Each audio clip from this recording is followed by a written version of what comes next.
I want to show you a video on how locks work, and with that understanding, how you might pick a lock. Okay, so here's a transparent lock, and this is good because we can see the inner workings.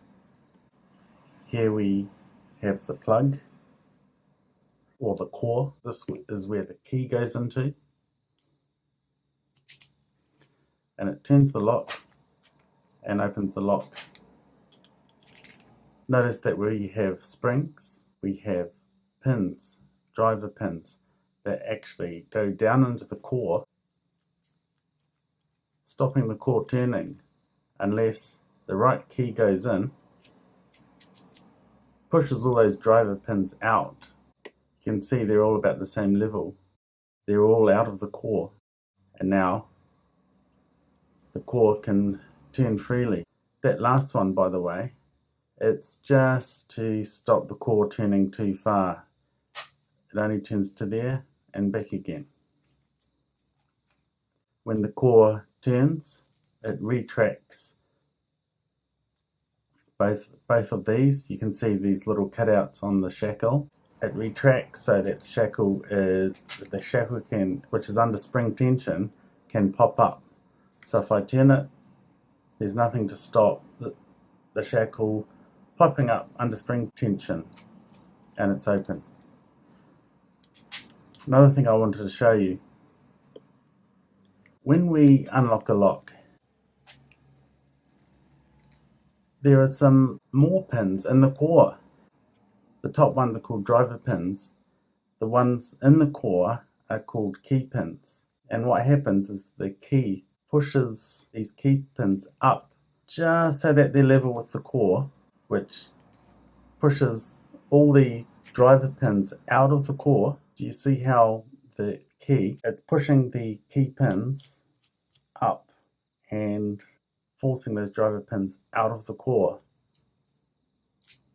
The core can turn and unlock the lock because the key pins are flush with the core. Okay, I've gone over that several times and in detail because it's really important to understand this, and I'll show you some animations just to further drive home the point, because this is really important. Once we have a solid understanding of that, we can move on to the next stage of how we might go about picking a lock.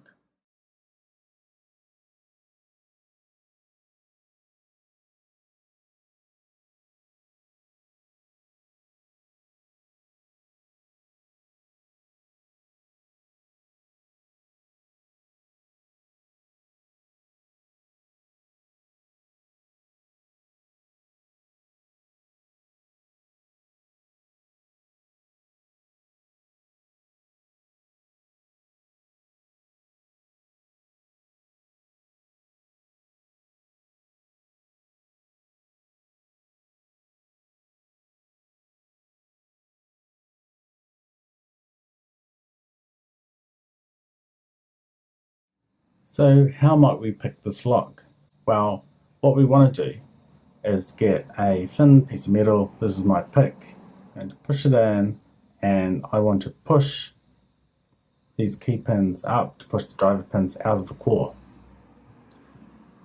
If I push it up too much, you can see the key pin poking out.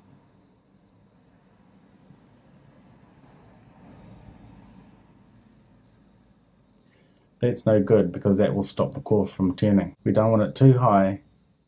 We don't want it too low because then the driver pin will stop the core moving. We want it just right so that the top of the key pin is flush with the top of the core. There's a problem. Most locks aren't transparent. How do we know how high to push the key pin? We don't know how high to push the key pin. We don't want it too high, we don't want it too low, but we don't know how high to push it. That's the first problem. The second problem is, even if we somehow get it to the right level, when we let go to do the next pin, it drops back down again. The driver pin drops back down into the core, and it'll stop the core from moving. So because of both those problems, it seems impossible to pick a lock. But it turns out that there's a technique that solves both these problems at once. And believe it or not, all it is applying a little bit of tension. What I'm going to do is stick my tensioner in here. I'm going to put some tension on the core as if I'm going to open the core to unlock the lock. It won't unlock because the driver pins are in the core. But I'm going to put a little bit of tension on anyway. I'm going to keep that tension on, a little bit of tension. I'm just going to hold it with one finger.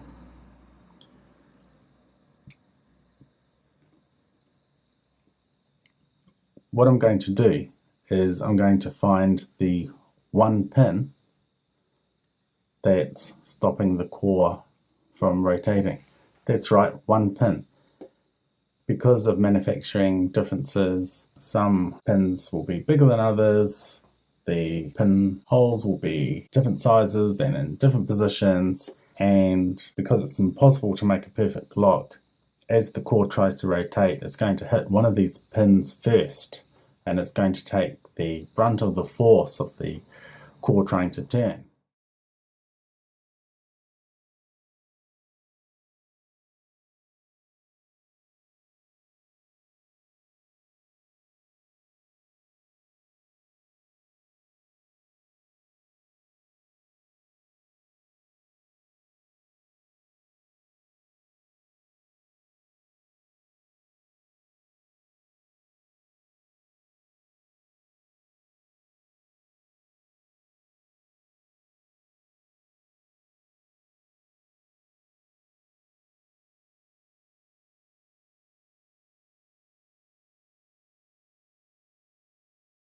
Pin 1 is loose, it's not binding. Pin 2 is loose, pin 3 is loose. So they just drop back down. They are not stopping the core from moving. Pin 4 is loose. Let's try pin 5. Okay, so pin 5, there's a little bit of resistance pushing it up, and I kept pushing until there was a little bit of a click and a little bit of a rotation in the core. So that solves both my problems, because I know that's the pin to push because that's the one that was resisting the core. I kept pushing up until the core moved, so I knew that it was the right level, and because the core has moved slightly, the driver pin can't go back down into the hole. It's only moved microscopically, but still the driver pin doesn't fall down. So it's not stopping it won't stop the core from turning. All I need to do is do that for each pin stack, and all of the driver pins will be out of the core at the right level, and then the core will turn. I'm keeping this tension on the whole time. If I let go, the springs push the pins back down. So I'm going to apply tension again. I'm not going to let go. I'm going to go through 1, 2, 3, 4, 5. So it gets pushed to the right level and it does not fall down again. And I'm going to pin 6. Okay, so there was a bit of a click with pin 6. As I was doing it, because of this pick, when I was doing pin 6, this pick was pushing the pins 4 and 3 up as well. They must have been binding. They're now at the right level, and it looks as though, just by looking at it, pin 2 is not at the right level and it's stopping the core from moving.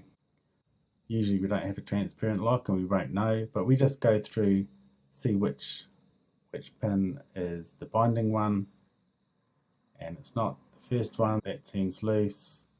Go to the second one, it's binding. We push it up, there was a click, and the core starts to turn, and I keep turning it, and the lock is open. So that's the method we can use to open locks.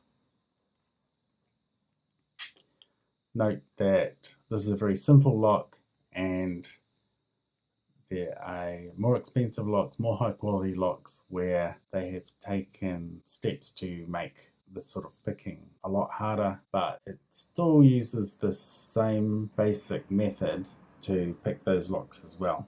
This time I'm going to try raking the lock open.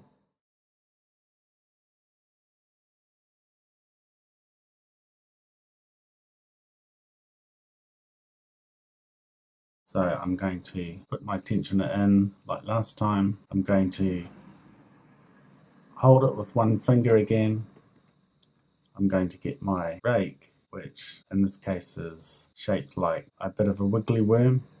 I'm going to push it in. I'm going to keep tension. I'm going to push this in and backwards and forwards, pushing seemingly randomly pins up and down at the same time. And while I'm doing this, I'm going to not just keep tension, I'm going to slightly ease off tension, press tension, ease off tension, always having a little bit of tension. I'm going to keep doing that as slowly as I'm doing this raking. With this raking, I'm just going to do different angles, different depths, and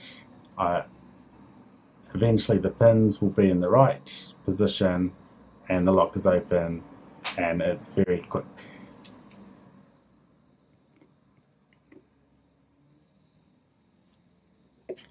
Now I should say that I'm going to put a lot of really interesting and useful links in the video description. Please check them out because some of them do a really nice job explaining how locks work and how to pick these locks.